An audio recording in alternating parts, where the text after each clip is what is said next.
Bonjour à tous. Nous sommes dans la nuit du 9 au 10 novembre 1989 à Berlin, il y a 35 ans. Un flot d'Est allemand se présente au point de contrôle entre les deux zones, mais la pression est trop forte, les premiers coups de pioche sont donnés et en quelques heures, le mur est détruit. Construit en 1961, le mur de la honte a, durant 28 ans, séparé physiquement l'ancienne capitale du Reich et symboliquement faisant partie du rideau de fer, les démocraties occidentales des États totalitaires communistes sous la férule soviétique de l'Europe de l'Est. Sa chute a entraîné la réunification de l'Allemagne, signifié la fin de la guerre froide et a précipité la disparition de l'URSS, ouvrant ainsi une nouvelle page de l'histoire. Ce sont tous ces événements, de la construction à la chute du mur et l'après-mur, que nous allons revivre avec notre invité Marc Geoffroy. Marc Geoffroy, bonjour. Bonjour Guillaume Fiquet. Merci d'avoir répondu à notre invitation. Alors vous êtes passionné d'histoire et l'auteur d'un ouvrage que je qualifierais d'hybride. Je m'explique, c'est un livre historique qui retrace l'histoire du mur de Berlin et même de la ville. Vous allez au-delà vous remontez plus loin dans le temps que la construction du mur, mais qui comporte également une partie guide touristique, ce qui en fait un ouvrage assez original. Donc parlons de la partie touristique à la fin de l'émission. Alors tout d'abord, attaquons-nous au mur, si je puis dire, et je voudrais d'abord que vous nous rappeliez le contexte historique du Berlin de l'après-guerre. Alors, le Berlin de l'après-guerre, il est simple, c'est qu'au lendemain de donc le 8 mai, la capitulation, l'armistice, enfin non, c'est une même capitulation, Berlin est divisé en 4 zones. La zone soviétique, la zone américaine, la zone britannique et la zone française. Et donc, tout se passe à peu près bien, mais on sent quand même qu'il y a vraiment une pression du système communiste que l'on connaît tous.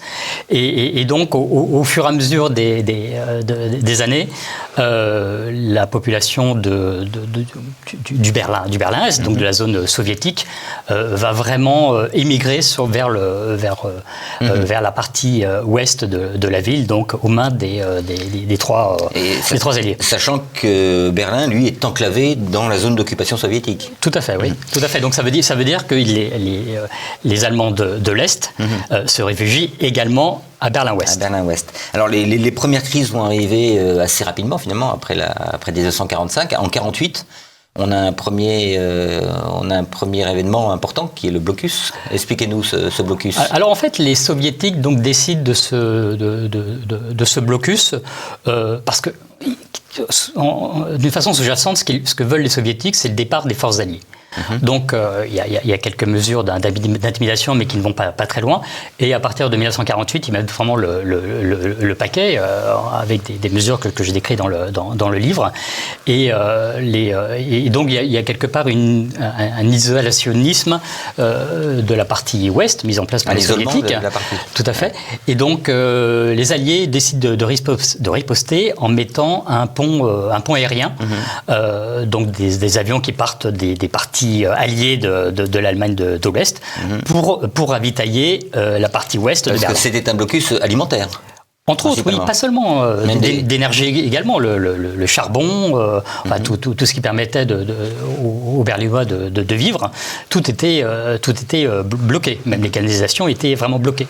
Donc à partir de là, voilà, c'est le pont allié D'ailleurs, on vit comment dans ce Berlin des années 40 ? Difficilement, j'imagine. On est en pleine reconstruction. Voilà, on est en pleine reconstruction, mais finalement ça va relativement vite, parce que j'allais dire c'est l'une des tâches des Berlinois, c'est vraiment de reconstruire rapidement la ville, et les Alliés mettent quand même des moyens, même si à côté, dans leur pays, la situation n'est pas flamboyante, parce que la France on connaît, l'Angleterre aussi, il y a que les États-Unis qui s'en sortent un petit peu mieux, mais il y a vraiment une volonté de faire, j'allais dire, table rase du passé, et donc de repartir dans de nouvelles conditions. Et donc on va arriver rapidement parce que là, on avait des occupations militaires, mais au niveau institutionnel, c'était pas très clair. Mais on arrive à un partage. Le partage intervient quand? Le partage entre Allemagne de l'Est, création de la RFA et création de la Alors RDA. en fait, la zone tripartite, c'est-à-dire donc sous occupation française, américaine et anglaise, très vite se regroupe et voilà fusionner. Et en fait, les Alliés vont laisser les Allemands de l'Ouest, les Allemands de Berlin en Ouest, pardon, gérer cette partie-là, et aussi l'Allemagne de l'Ouest. Donc il va y avoir tout simplement la création de la RFA en 1949, et la RDA, la création de la RDA va suivre. En réaction à la création de la RFA. Il y a la création de la RDA, donc aussi bien en Allemagne de l'Est, et puis bien entendu la partie Est de Berlin, qui est, comme vous l'avez rappelé, en Allemagne de l'Ouest, en Allemagne de l'Est. Au niveau politique, d'ailleurs, cette RDA est dirigée par qui? D'où viennent les hommes qui la dirigent? Alors, il y a vraiment deux personnes très importantes et qui ont fait des parcours très différents. Il y a Walter Ulbricht, qui a été ramené par les soviétiques dans leur valise, parce que Ulbricht, c'est un peu le Maurice Thorez de l'Allemagne de l'Est. Il s'est réfugié pendant toute la guerre à Moscou, et donc quand le 8 mai est arrivé, les soviétiques ont rapporté Ulbricht, et en fait c'est Ulbricht qui va diriger l'Allemagne de l'Est, on va dire plus ou moins secondé par quelqu'un dont on va entendre parler plus tard, qui est Erich Honecker, mais qui lui a vraiment une trajectoire totalement différente, parce qu'à la différence d'Ulbricht, il a été emprisonné pendant tout le Troisième Reich par les nazis. Et il s'en sort d'une façon miraculeuse. Alors certains diront, peut-être qu'on en parlera plus tard, pas si miraculeuse que ça, mais il apparaît, en tout cas, lui, il vient pas de Moscou. Et donc tous ceux qui dirigent la RDA sont des communistes, des opposants au national-socialisme? Totalement, oui, totalement. Mais vraiment des communistes de longue date. Oui, d'avant. Donc je crois que Ulbricht et Honecker ont pris leurs premiers engagements à l'âge de 16 ans ou quelque chose comme ça. C'est vraiment précoce. Donc ce partage des Allemagnes, et on a à Berlin, on a une première insurrection. En juin 53. Oui, elle est provoquée par quoi, cette insurrection? Alors en fait, elle a lieu effectivement le 16 juin 1953, et elle est provoquée par des ouvriers qui entament un chantier sur ce qui s'appelle à l'époque Staline Alley, et qui parce que les conditions de travail, en fait, le gouvernement parce que dans la genèse de cette histoire, c'est que l'économie est-allemande est déjà très moribonde, parce que bien entendu c'est le collectivisme, et c'est tout ce qu'on connaît, et donc les conditions de travail sont très dures, et j'allais dire la devise un petit peu du gouvernement est-allemand, c'est travailler plus pour gagner moins. Donc à un moment donné, les ouvriers se révoltent, et ça aboutit donc à cet événement du 16 juin 1953. C'est une grosse manifestation qui est réprimée. Oui, parce qu'elle éclate après dans tout Berlin-Est, et elle est bien entendu réprimée férocement avec l'appui des soviétiques. Mais pendant cette période, dans les années 50-60, enfin toutes les années 50, il y a encore une libre circulation des personnes entre les deux zones? Alors oui et non. Oui, parce qu'il n'y a pas vraiment de frontières, mais il y a quand même des contrôles, parce qu'il y a quand même quelque chose d'important, c'est le marché noir, parce que bien entendu il y a une profusion de produits à l'ouest et pénurie à l'est, donc les autorités veulent contrôler, et il y a quand même des contrôles, je veux dire, plus que sporadiques, il y a quand même des contrôles humains, mais ça reste de l'ordre de la patrouille, pas vraiment du mur ou des barbelés. Parce que les chiffres que vous donnez sont impressionnants. 19 millions d'habitants dans la RDA, 3 millions vont s'enfuir. Oui, tout à fait, entre 1949, je prends mes lunettes parce que je regarde le graphisme. Je vous en prie, moi je les enlève, on n'a pas les mêmes corrections. du livre, et donc c'est tout à fait ça, voilà ce qui aboutira d'ailleurs à la construction du mur de Berlin. Et donc cet exode, ce sont quoi? Ce sont des familles, des jeunes Ce qu'on peut qualifier de forces vives, les médecins, les avocats, vraiment les personnes qui ont on va dire une haute place dans la société, vraiment les forces vives. Et les autorités est-allemandes ne font rien pour les... Enfin, je veux dire, est-ce qu'il y a des incitations à rester? Ça, je veux dire, il y a la contrainte, mais est-ce qu'on peut les inciter à rester? Il y a quelques incitations. On essaye de favoriser l'habitat. Il y a des constructions d'HLM. D'ailleurs, Karl Marx Allée, qui a succédé en dénomination à Staline Allée. Maintenant, quand vous allez à Berlin, vous avez des immenses immeubles, des immenses barres d'immeubles de 15-20 étages. Et donc, à l'époque, c'était le summum du confort. Donc, mais en fait, ça ne suffit pas. Et en fait, le mur aurait pu être construit 8 ans plus tôt. Il y avait Staline, au début de 1953, avait donné son accord pour qu'il y ait une frontière physique entre les deux Berlins. Et Staline décède le 5 mars 1953, donc c'est reporté. Après, il y a Khrouchtchev, donc la déstalinisation. Et puis, voilà, on enfouit un petit peu le projet. Mais en conclusion, on peut dire que les Berlinois ont eu 8 ans de sursis grâce à la mort de Staline. Mais alors, donc pendant ces 8 ans, ce sont les dirigeants est-allemands qui pensent à ça, ou est-ce que le mur a été construit sur instruction des soviétiques? Non, ce sont... Tout ça se conjugue, mais c'est essentiellement le souhait des dirigeants est-allemands, parce qu'encore une fois, les forces vives partent. Et rien ne permet d'endiguer. Je le montre sur l'holographie. Voilà, le graphique est parlant, c'est qu'il n'y a pas vraiment de, il y a pas vraiment de chute. S'il y a une chute naturelle, parce que finalement, à un moment donné, tout ce qui pouvait partir était déjà parti. Donc, on connaît la date de l'édification du mur, au mois d'août 61. Ouais. Donc, il y a un projet qui est dans les cartons. Et ça se prépare comment, ce projet qui porte le doux nom de projet Rose? Alors, bien entendu, il faut à un moment donné rassembler. Il y a tout un côté logistique. Bien sûr. Donc, je vous épargne les détails, mais les fils de fer barbelés, les briques. Donc, il y a vraiment, c'est vraiment préparé depuis de longs mois, ce qui permet y compris les plans, parce qu'à un moment donné, on en parlera peut-être plus tard, c'est que même les rails de tramway, on cisaille et puis on arrête la circulation. Donc vraiment, on va dire, sur le plan de la logistique, c'est très bien préparé.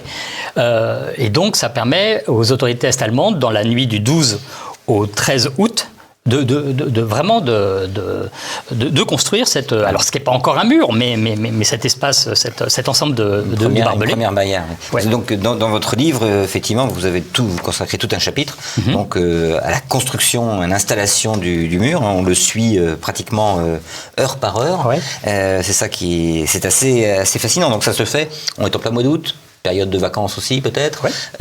Il fait chaud et surtout c'est un samedi, un dimanche. Oui, c'est un samedi soir. Un samedi soir. Ouais. Donc c'est là. Comment ça se passe concrètement? Parce que donc on a déjà déterminé le tracé à l'avance, j'imagine, qui suit des rues. Où il a fallu détruire des immeubles, peut-être. Alors pas dans les médias, mais on coupe carrément des rues. Alors bien entendu, des lignes de tramway. Alors comment ça se passe concrètement? Des gardes frontières qui arrivent, des soldats qui arrivent? Alors installent des barbelés. Après construisent un semblant de mur. C'est-à-dire c'est un mur qui arrive, j'allais dire, à hauteur de, même pas à hauteur d'homme, qui fait un mètre de haut, et puis on installe alors je suis pas un grand spécialiste du bâtiment, mais voilà, après il y a des fils de fer qui sont, enfin des fils barbelés qui sont tressés, histoire d'isoler Berlin-Est de Berlin-Ouest. Alors j'imagine que ces quartiers étaient des quartiers mixtes, c'est-à-dire les gens circulaient d'une rue à l'autre. Est-ce qu'il y a un moment de latence où les gens peuvent encore rentrer En fait, tout n'est pas homogène. On ne peut pas dresser, c'est plus de 100 km. Donc, il y a encore des endroits poreux, mais tout ça, ça se met vraiment, se contrôle vraiment très, très, très rapidement. Et donc, ça devient de moins en moins hermétique. Alors, on voit des photos ou même des vidéos où des personnes arrivent encore à franchir, à sauter par-dessus des rouleaux de fil de fer barbelé. Mais très vite, très vite, ça s'estompe et ça s'arrête. Mais j'imagine parce que ce sont des familles qui habitent à Berlin, on peut très bien avoir son cousin qui est à l'autre bout de la ville, et le samedi, aller passer le samedi soir chez lui, le dimanche matin, on justifie de son domicile. Oui, voilà, si on a des bonnes raisons de rentrer dans l'une ou l'autre partie, ça va. Mais ça donne des drames, parce que des personnes n'ont pas de domicile fixe ou même, et comme vous l'expliquez, on va voir la famille et ça donne lieu à des drames, à des drames, parce que c'est à l'intérieur de familles, ce sont des amis, ce sont des relations. Et donc, oui, on le voit d'ailleurs sur les même pour le travail, j'imagine. Oui, le travail, c'est... Alors, déjà, le travail, le dimanche, en général, on ne travaille pas trop. Dans la semaine, mais après, oui, ça va être la grande interrogation des Berlinois de l'Est et de l'Ouest. Mais là encore, c'est assez... À partir du moment où on peut justifier d'un travail, ça se passe. Et donc, le dimanche, la ville se retrouve coupée en deux. Totalement. Alors, comment réagit la population? Il y a un effet de sidération. De sidération, d'effroi, il n'y a pas... Mais en même temps, les soldats sont là, avec ordre de tirer si des personnes franchissent le barrage. Il n'y a pas de manifestation Si, mais sporadique. Mais encore une fois, vous l'avez dit, c'est tellement incongru, tellement surprenant, qu'on est un dimanche et la léthargie et bon, tout ça s'est mis progressivement en route bien sûr dans la nuit et puis aussi dans la journée. Donc il n'y a pas vraiment de réaction. Il n'y a pas vraiment de réaction forte. Et comment réagissent les autorités de Berlin-Ouest, d'une part, et je crois que, je ne sais pas, c'est Willy Brandt à l'époque, le maire de... C'est Willy Brandt, oui. Mais qui n'est pas à Berlin ce jour-là, c'est ce que... Il est en voyage, mais il rentre vite, mais en fait, ils réagissent sous le coup de l'émotion. Mais il n'y a pas grand-chose à faire, parce que tout simplement, les Soviétiques sont dans leurs droits. Enfin, les Soviétiques, les autorités est-allemandes, elles ont droit j'allais dire, quasiment de vie ou de mort sur les citoyens. Donc, c'est vraiment des réactions pour l'anecdote, pour dire qu'on fait quelque chose, qu'on dit quelque chose. Mais Kennedy est en vacances. Bon, et puis... Parce que vous employez un terme surprenant, vous parlez du soulagement des dirigeants occidentaux. Oui, parce que c'est une idée qui est sous-jacente depuis quelque temps. Et pour les Occidentaux, c'est un moindre mal, parce que eux, ils s'attendaient plutôt à une invasion de la zone ouest.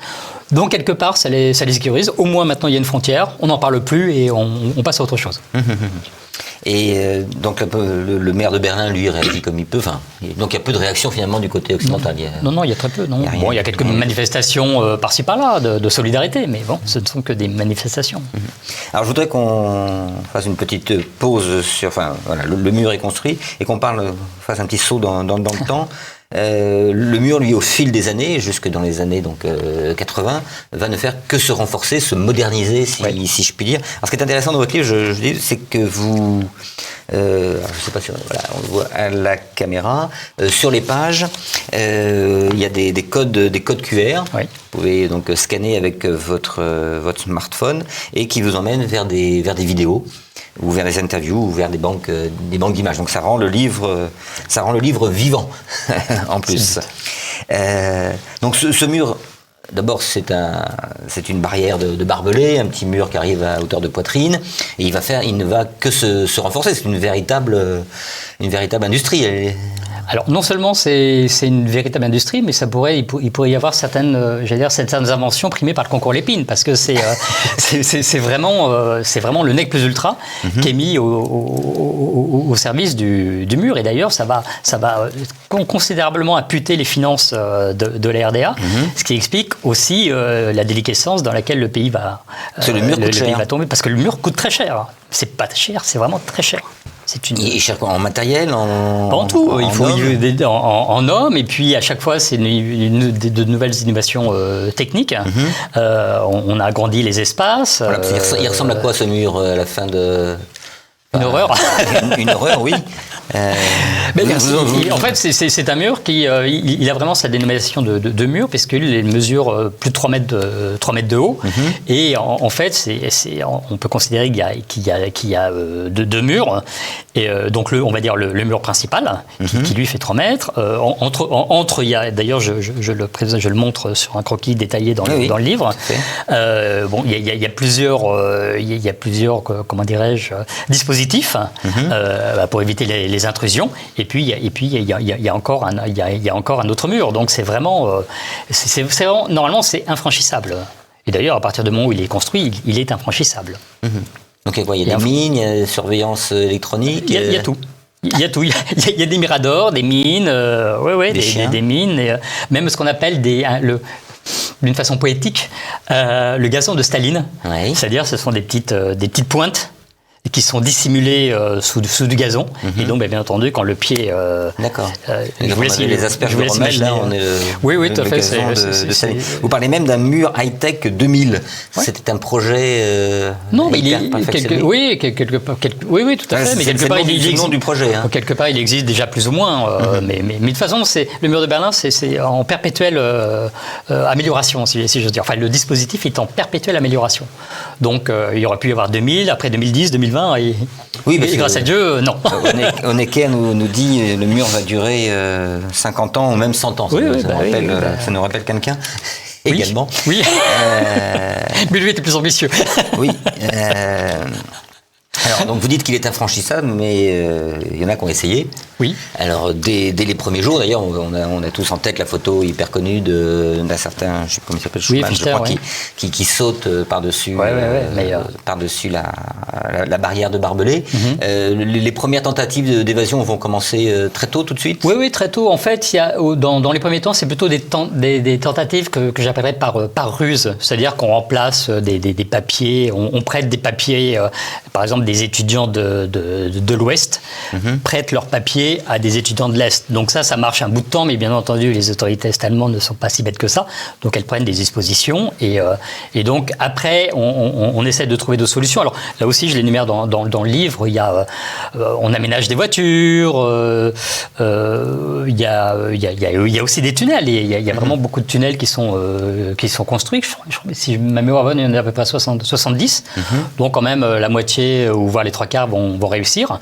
Donc il y a vraiment tout un arsenal qui est envisagé pour tout simplement pour fuir. Donc voilà, il y a aussi même des valises. On aménage même des valises pour des personnes assez menues qu'on met dans des voitures, et il y a des doubles fonds. Enfin bref, c'est vraiment il y a même une montgolfière qui a été. Oui, il y a eu un film d'ailleurs. Oui, tout à fait.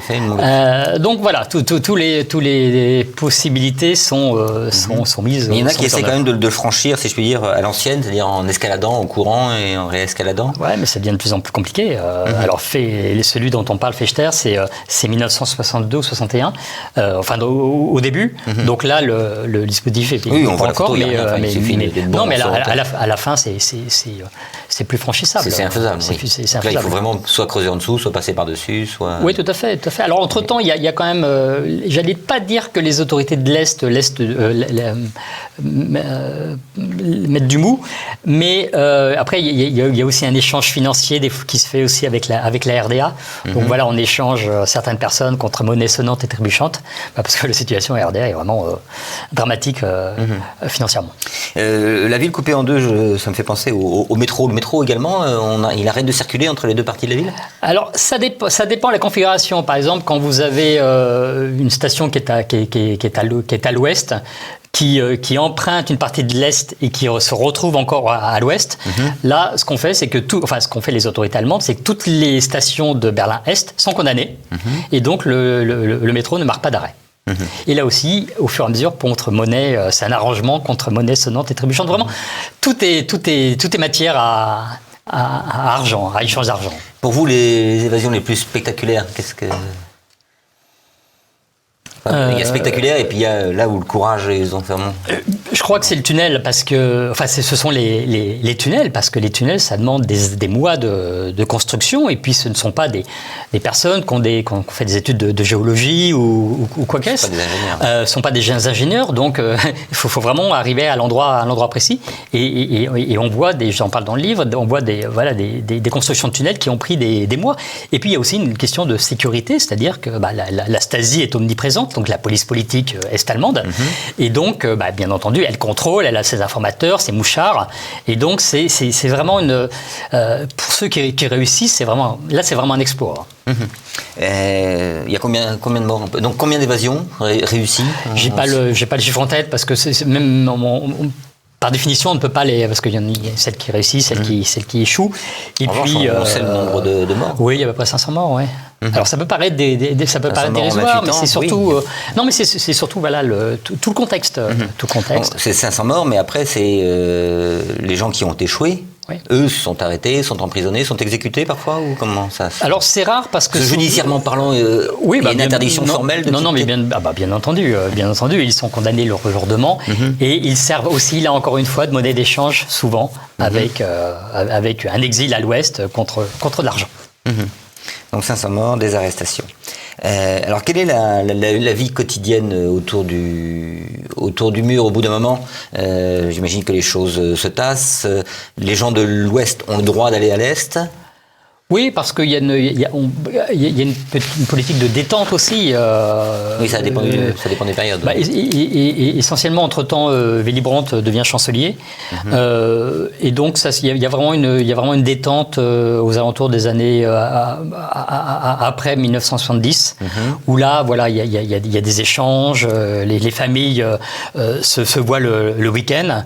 D'ailleurs, il y a la gare de triage, ce qu'on peut appeler la gare de triage, qui est à Friedrichstrasse, et qui permet aux gens de l'Est d'aller le week-end à l'Ouest, et puis de revenir, dont d'ailleurs... Mais comment on s'assure qu'ils reviennent? Il y a une partie de la famille qui reste sur place? Ça se passe comment?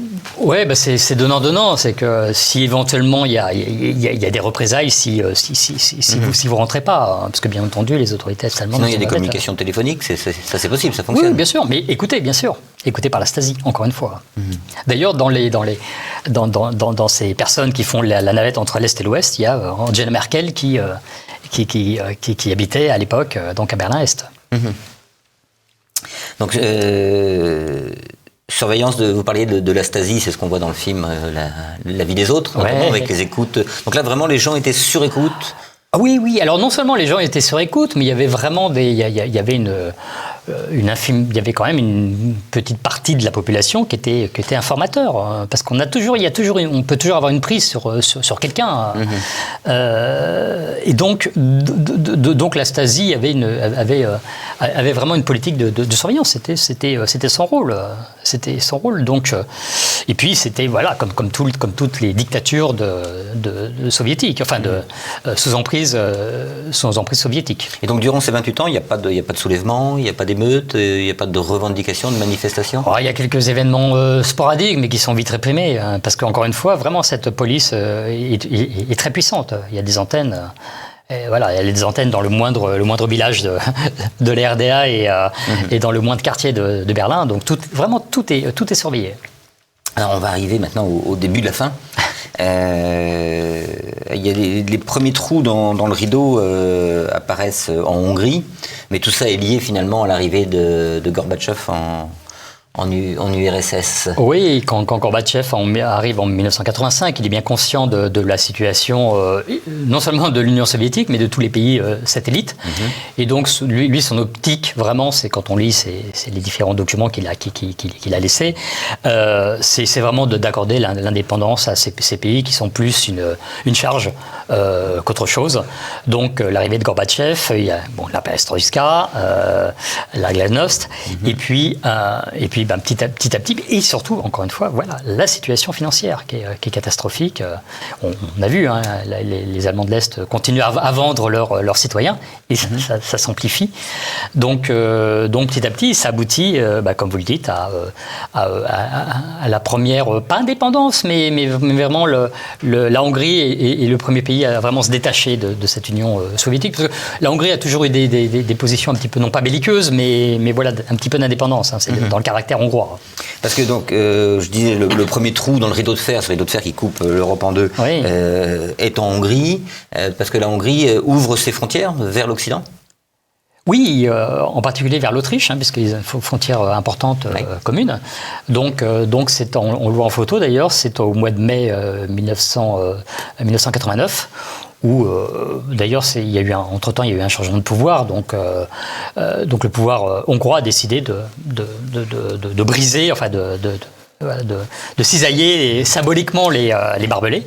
Ah oui, donc et donc bien entendu les Allemands de l'Est et d'ailleurs ceux de Berlin-Est qui pouvaient aller plus ou moins librement mais surveillés en Hongrie pour les vacances.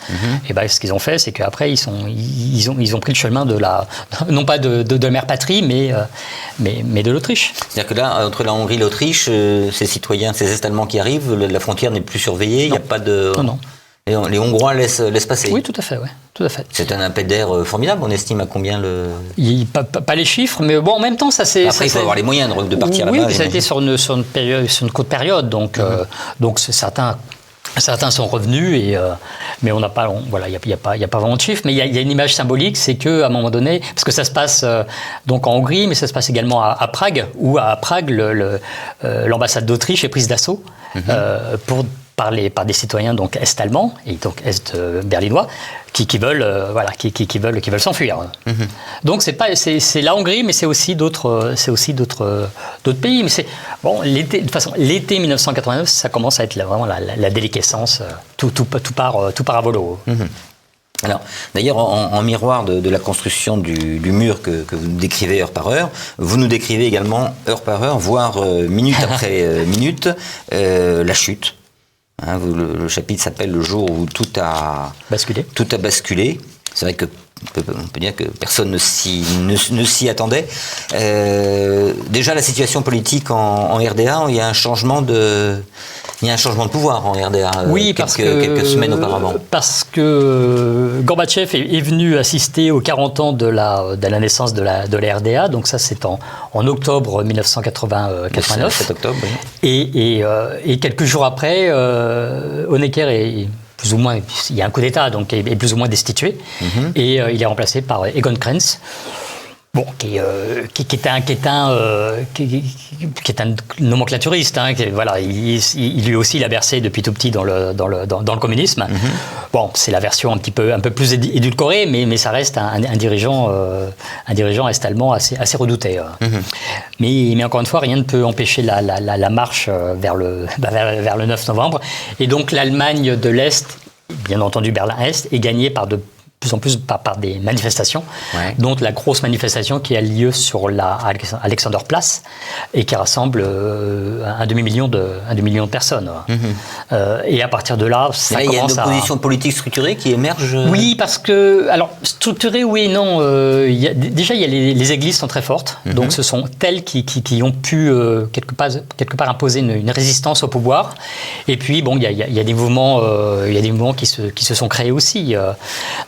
Donc tout ça arrive à plus ou moins à se fédérer. Mais j'allais dire, c'est plus le sens de l'histoire qui a contribué à la chute du mur de Berlin que vraiment la conjugaison de ces forces. Elles y ont contribué, c'est sûr, mais voilà, c'était plus le sens de l'histoire. Alors, le jour où tout a basculé, alors là, vous commencez à 9h du matin. Oui. Donc allez-y, racontez-nous la journée. Oui, on commence à 9h. En fait, ce que demande la population est-allemande et les Berlinois de l'Est en particulier, et vous terminez à 23h. C'est de pouvoir, c'est de pouvoir voyager comme bon me semble, et surtout à l'Ouest, parce que c'est quand même là où il y a l'économie est florissante, et donc il y a les produits qu'on souhaite tous avoir. Donc il y a une réunion sur la politique des visas, donc il y a quelques fonctionnaires quelques fonctionnaires qui prennent des décisions, qui les présentent à Krenz, qui accepte. Et tout ça s'est noyé un petit peu parce qu'il y a une réunion dans l'après-midi du Politburo. Voilà, on décide, oui, finalement, on va accorder des visas, mais on va les accorder seulement aux gens qui ont un passeport. Et c'est 20% de la population. Et puis surtout, on va essayer d'étaler ça dans le temps, parce que bien entendu, la nécessité, c'est de gagner du temps. Donc voilà, c'est la décision qui est prise au sein du Politburo aux alentours de 15-16 heures. Mais le problème, c'est que Gunther Schabowski, qui est le porte-parole de la RDA, lui passe sa journée à répondre aux journalistes. C'était à 17h45, voilà. Il y a une conférence de presse. Oui, mais en amont, ce que je voulais préciser, c'est qu'il n'a pas vraiment assisté aux réunions du Politburo, donc il ne sait pas trop ce qui se passe. Donc finalement, juste avant la conférence de presse, qui est dans un autre lieu où se tient le Politburo, Krenz dit, écoute, il voit Schabowski entre deux portes, et il dit, tiens, voilà ce qui a été décidé. Donc Schabowski regarde ça en allant dans sa voiture, en allant à la conférence de presse. Et puis il y a la conférence de presse, patati, il y a beaucoup de questions qui sont posées. Donc Schabowski répond avec les éléments d'usage. Et puis il y a la fameuse question. Alors là aussi, je reprends, voilà, ne mettez pas vos lunettes. À 18h53. Une question posée par un journaliste italien. Tout à fait. Monsieur Schabowski, vous ne pensez pas que le projet de loi sur les voyages présenté il y a quelques jours était une erreur? Oui, alors Schabowski, encore une fois, n'est pas vraiment au courant, donc il regarde ses notes rapidement, mais il n'a pas de solution. Et donc, je ne sais pas. Alors, soit c'est le subconscient, l'inconscient qui réagit. Bon, bref, c'est que Schabowski dit à la réponse du journaliste, oui, ça va se faire. Alors, le journaliste insiste, oui, mais quand? Et puis Schabowski, il n'a pas la réponse, donc il dit tout de suite. Et alors là, bien entendu, alors c'est pas l'AFP, c'est l'Associated Press qui reprend cette phrase historique, qui la diffuse, et à partir de là, ça fait la une du journal ouest allemand, qui est quand même capté. Parce que là, il est 19h, donc là, on est vraiment. Oui, c'est les actualités. À l'époque, c'est la télévision est omniprésente. Et donc, c'est l'heure des actualités. Donc, c'est repris par la télévision est-allemande également? Alors, ouest-allemande, également est-allemande, mais pas dans les gros titres, mais on en parle quand même. Et puis là, voilà, c'est. Après, il y a une réaction en chaîne. Il y a des personnes qui se massent de plus en plus aux abords du mur de Berlin. Et pour faire court, à 23h37, là, c'est à Bollomer Strasse. Non, parce qu'à 21h, donc les gens commencent à se rassembler. Ouais. Et il y a quand même un communiqué qui sort à 21h50. Là, vous pouvez remettre vos lunettes. Oui, parce qu'en fait, il y a plusieurs pages. C'est vraiment bien. C'est vraiment très documenté. Donc 21h53. Oui, alors il y a 21h53, bien entendu. Là, on le voit sur la photo. Il y a c'est des milliers de Berlinois qui se sont rassemblés. Et on se rassemble des deux côtés. Ah oui, bien sûr, oui. Oui, bien sûr, parce que encore une fois, on sent qu'il y a quelque chose qui va se passer, et c'est la psychologie des foules, cher à un penseur que nous connaissons. Et donc voilà, tout ça se fait. Et il y a vraiment un rassemblement. Et puis à un moment donné, les autorités est-allemandes sont débordées, ne peuvent plus contenir cette foule. D'ailleurs, les responsables eux-mêmes ne savent pas quoi faire. Et donc, alors là, on s'approche de l'heure fatidique. C'est 23h37, où à Bollomer Strasse, qui est l'un des points de passage, l'officier supérieur, qui est Harold Jäger, prend la décision vraiment d'ouvrir, parce que de toute façon, c'est pas possible. On peut plus résister, les dispositifs ne peuvent plus tenir. Et là, ça passe. J'ai exagéré un petit peu dans mon introduction en disant qu'à minuit, le mur était détruit. Le mur n'est pas tombé d'un seul coup. Symboliquement. On a quand même donné ce soir-là des coups de pioche. On voit des pans du mur qui tombent quand même. Il n'était pas très solide à certains endroits, finalement. Non, pas vraiment le soir, parce que je pense que le soir, les Allemands les Berlinois de l'Est Donc qu'une envie, c'est d'aller voir à l'est ce qui se passe, à l'ouest ce qui se passe, et donc de goûter les plaisirs, d'autant plus que la population berlinoise de l'ouest, qui est de l'autre côté, les accueille à bras ouverts. Donc voilà, il y a vraiment, vous vous rendez compte, c'est des ça se passe comment? On a l'impression que ce sont des enfants qui sont aux vitrines de Noël, devant les grands magasins. Complètement. Et en plus, quelle est l'ambiance à ce moment-là? En plus, les bars ouvrent leurs portes, servent des bières gratuites, bien entendu, entre autres à leurs frères de l'Est. Donc il y a vraiment vous imaginez une ville sous chape de plomb pendant 28 ans, et puis d'un seul coup, la pression se libère.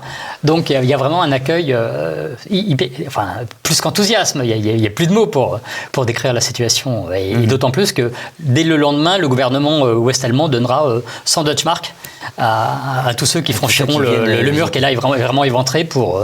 Et donc là, ces gens, la nuit terminée, la fête terminée, rentrent chez eux, j'imagine, à l'Est, pour la plupart. Oui. Est-ce qu'il y a une forme de gueule de bois le lendemain matin? On peut imaginer. Non, mais gueule de bois réelle et politique. Gueule de bois politique, oui, parce qu'encore une fois, les autorités... mais que ce soit à l'est ou à l'ouest, même si la Stasi est ultra puissante, on n'a pas saisi que quelque chose d'énorme se passait. Et en plus, le 10 novembre, Gorbatchev, bien entendu, est informé. Et une pipe mot, c'est-à-dire qu'il ne donne aucune instruction. Donc les Allemands de l'Est, les autorités allemandes de l'Est ne savent pas très bien quoi faire. Et puis encore une fois, c'est le flot. Donc après, il y a des... Parce que dans les jours qui suivent, ça ne va pas cesser, j'imagine que les gens... Oui, mais bon, après il y a des allers-retours et puis il y a de moins en moins de, il y a de moins en moins de contrôle. Et là, physiquement, le mur est abattu par les Allemands de l'Est. Pas tout de suite. Il y a des passages. Il y a des passages qui sont bien entendu détruits, mais c'est des petits passages qui permettent de passer. Et puis après, bien entendu, en allant vers la réunification qui aura lieu l'année suivante. Vous parliez de la Stasi tout à l'heure. Est-ce que la Stasi l'a peut-être vu venir et comment elle réagit? C'est-à-dire, est-ce qu'elle commence à détruire les documents? Est-ce qu'il y a des gens qui vont se retrouver quand même en grande difficulté du fait de leur activité? Alors oui, elle commence notamment dans ce qui est devenu maintenant le musée de la Stasi, qui est vraiment une très grande bâtisse avec des satellites. Mais très vite, la population, alors les forces vives de Berlin, de Berlin-Est, arrivent à empêcher la destruction de documents, et c'est là où on s'apercevra qu'il y a beaucoup de personnalités qui sont compromises, y compris des grades militaires, enfin des dirigeants de l'Allemagne de l'Ouest, qui ont été des mouchards de la Stasi. Est-ce qu'il y a une forme de, j'allais dire entre guillemets, d'épuration du fait de l'épuration sauvage, du fait de la population? Est-ce qu'il y a des actes de vengeance? Est-ce qu'on sait? Oui, mais c'est limité. C'est limité parce que les Allemands de l'Ouest considèrent les Allemands de l'Est comme leurs frères. Et donc, je parle de vengeance d'Allemands de l'Est contre d'autres Allemands de l'Est qui auraient pu collaborer, enfin qui ont collaboré avec la Stasi. Non, tout ça, alors encore une fois, c'est peut-être des choses sporadiques, mais c'est pas, c'est pas unitaire, et c'est vraiment marginal.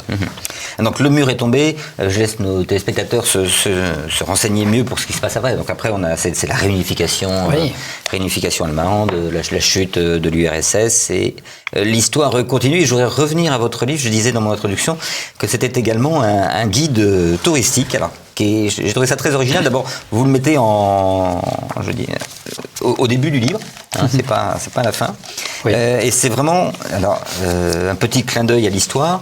Vous nous donnez 89, comme 1989, je suppose, 89 lieux de mémoire. Avec donc une petite description, un vrai petit guide touristique. Donc c'est votre guide touristique, c'est le fruit de vos voyages à Berlin. En fait, l'idée c'était de répondre à une interrogation, c'est comment on pouvait découvrir l'histoire du mur de Berlin à travers des lieux que j'appelais de mémoire, mais qui sont des lieux emblématiques.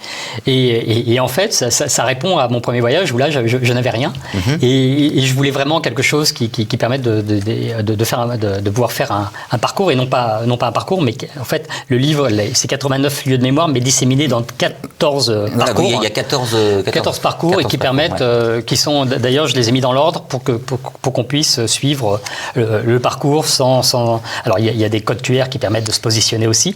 Donc, code codes QR qui vous permettent, d'avoir des informations sur le lieu, d'ouvrir sur votre téléphone. Voilà, et d'avoir la localisation. D'avoir la localisation et pouvoir vous diriger facilement. Donc ça, c'est extrêmement pratique. Donc 14 parcours. Si j'avais que 2-3 jours à passer à Berlin, un long week-end comme on dit, qu'est-ce qu'il faut aller voir, les lieux les plus émouvants, symboliques?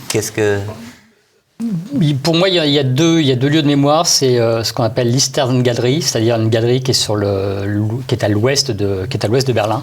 En fait, c'est le plus long, le plus long vestige du mur. Il fait plus d'1 kilomètre, et il a il a un point de vue intéressant puisqu'il est bariolé de différents, on va dire, tableaux.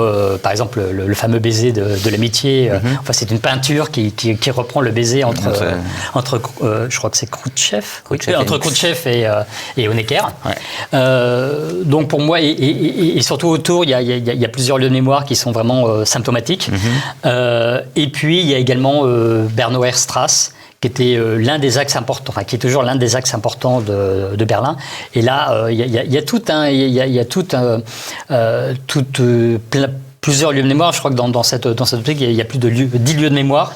Et c'est vraiment un espace qui a été aménagé pour faire prendre conscience aux visiteurs ce qu'était le Berlin séparé par le mur. Et on va conclure là-dessus. Est-ce qu'on assiste à aujourd'hui une forme de nostalgie, comme nous finalement, avec une mode qu'on dit vintage? Est-ce qu'il y a une mode vintage de l'Europe? Oui, il y a les Trabant, mais faut vraiment, les Trabant, c'était des voitures emblématiques de la RDA, mais il faut vraiment aimer l'inconfort et puis voilà, c'est le côté un petit peu cliché, un petit peu nostalgique. Mais oui, il y a une nostalgie d'une petite partie de la population est-allemande, parce qu'en fait, si vous faisiez pas de politique, votre vie était prise en charge du tombeau du berceau jusqu'au tombeau. Donc il y a cette nostalgie d'une petite partie de la population, mais c'est vraiment pas grand-chose. Marc Geoffroy, merci infiniment. Donc, Le Mur de Berlin, Histoire, Chute et Après, aux éditions Diffusia, 89 lieux de mémoire au sein de 14 parcours, et puis bien évidemment toute la partie historique. Voilà, donc il ne vous reste plus qu'à l'acheter, et puis d'aller passer une bonne semaine à Berlin. Ça suffit, une bonne semaine, c'est bien. On a fait le tour. Merci beaucoup. C'était Passé Présent, l'émission historique de TVL, réalisée en partenariat avec la revue d'histoire européenne.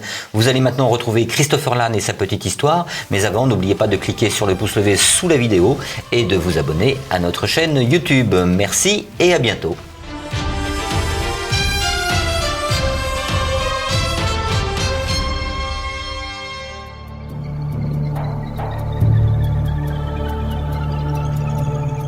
Bonjour à tous, aujourd'hui on va parler d'une des gloires des États-Unis. Vous savez, ces nombreuses gloires qui existent dans l'histoire de ce pays démocrate et gentil, on pourrait dire gentil. Une des gloires qui est affichée à leur beau tableau de chasse, une belle histoire américaine, l'extermination des Indiens. Bon, je ne vous apprends rien, le peuple américain est un peuple de colons à la base. Bon, ça vous le savez, ils sont arrivés au XVIIe siècle, et ils n'ont eu de cesse de grignoter les terres des tribus autochtones, des tribus indiennes, et de décimer au passage tous les bisons. Alors lorsque les États-Unis étaient encore des colonies anglaises, eh bien le roi George était assez tolérant envers les tribus indiennes. Et d'ailleurs en 1763, le roi d'Angleterre, George III, a reconnu la souveraineté de ces mêmes tribus indiennes situées au-delà des Appalaches. De même en 1787, lors de l'ordonnance du Nord-Ouest, les Américains, cette fois on ne parle plus des Anglais, c'est après la guerre d'indépendance, les Américains reconnaissent la propriété tribale et la souveraineté des tribus. On conclut alors des traités pour délimiter quelles seront les frontières, quelles seront les terres pour les colons et les terres pour les Indiens, mais les limites qui ont été fixées ne plaisent pas à tout le monde, et en particulier aux colons de l'État de New York et de Géorgie notamment, et ainsi, malgré le traité, ils continueront d'avancer vers la vallée de l'Ohio. En 1794, après la rébellion du chef Shawnee Blue Jacket, les traités sont renégociés et on décide cette fois que tous les Indiens qui se situent à l'est du Mississippi seront confinés dans des réserves. Pour l'instant, on en reste à un statu quo avec des frontières, des traités, des réserves, etc. Mais en 1803, les États-Unis acquièrent la Louisiane auprès de la France, et aussi les explorations de Lewis et Clark au-delà du Mississippi les conduisent droit vers le Pacifique, ce qui ouvre de nouvelles perspectives gigantesques. Ces nouvelles perspectives vont entraîner de nouvelles tensions avec notamment les Cherokees, les Séminoles et les Creeks.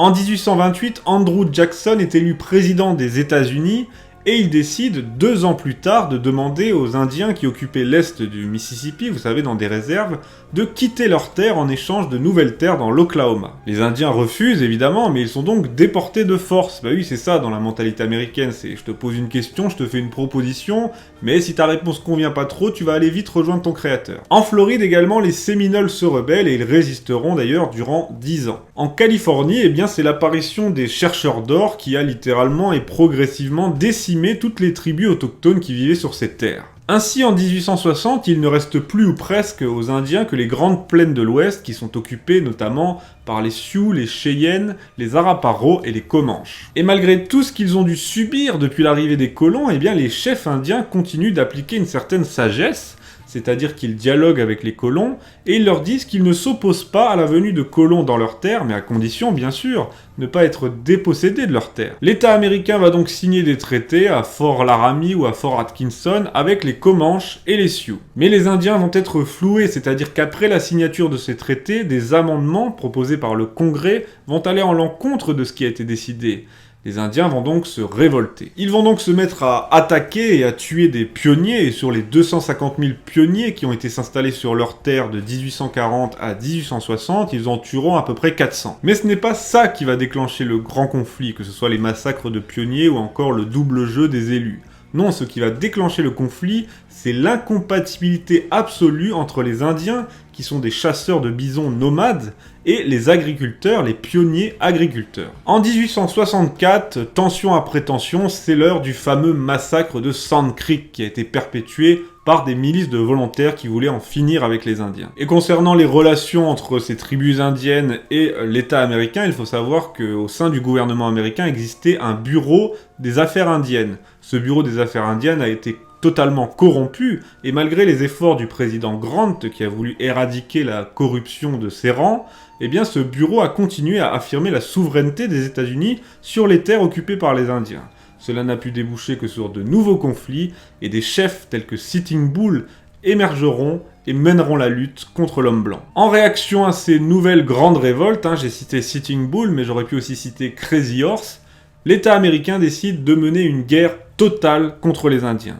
Guerre totale, dans la mentalité américaine, cela signifie ne pas épargner les femmes et les enfants. En juin 1876, c'est la fameuse bataille de Little Big Horn, où les Sioux menés par Sitting Bull défont l'armée américaine. Mais cette victoire n'est que symbolique, car à terme le conflit était bien trop inégal. La fin du conflit est marquée par un nouveau massacre en 1890, c'est le massacre de Wounded Knee. Voilà, je ne sais pas si je le prononce bien, de toute façon on s'en fiche. Ce massacre marque la fin du conflit, la fin de la guerre avec les Indiens, ce qui signifie que les Indiens sont définitivement parqués dans des réserves, voilà, comme des animaux, allez.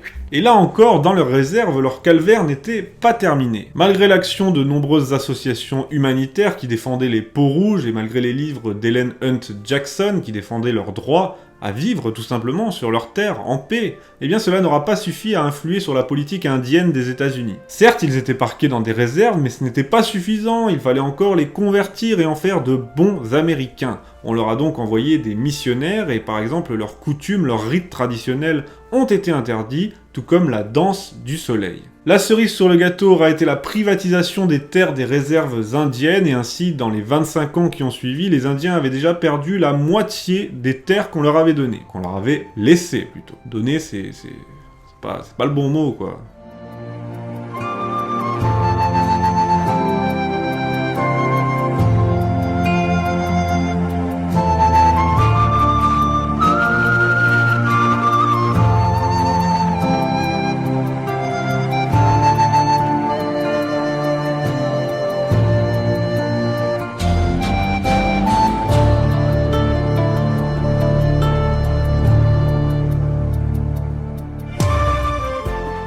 Alors si on veut faire un bilan de tout ça, un bilan démographique, eh bien il faut noter qu'à l'arrivée des colons, on comptait entre 2 et 7 millions d'Indiens.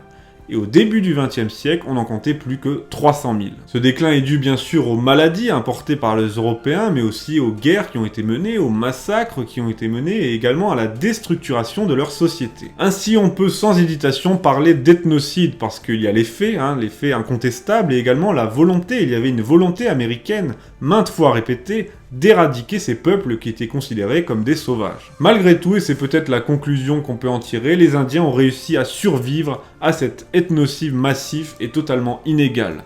Dans le recensement américain de 2010, on compte entre 3 et 4 millions d'individus indiens aux États-Unis. J'aimerais finir cet épisode en vous citant le chef indien Red Jacket. Ce que je vais vous citer là, c'est ce qu'il a répondu à un missionnaire qui était venu pour le convertir. Écoutez bien sa réponse. Frères, autrefois nos domaines étaient vastes et les vôtres tout petits. Maintenant vous êtes devenus un grand peuple, et à nous, il reste à peine assez de place pour étendre nos couvertures. Vous avez pris notre pays, mais vous n'êtes pas encore satisfaits. Vous voulez nous imposer votre religion.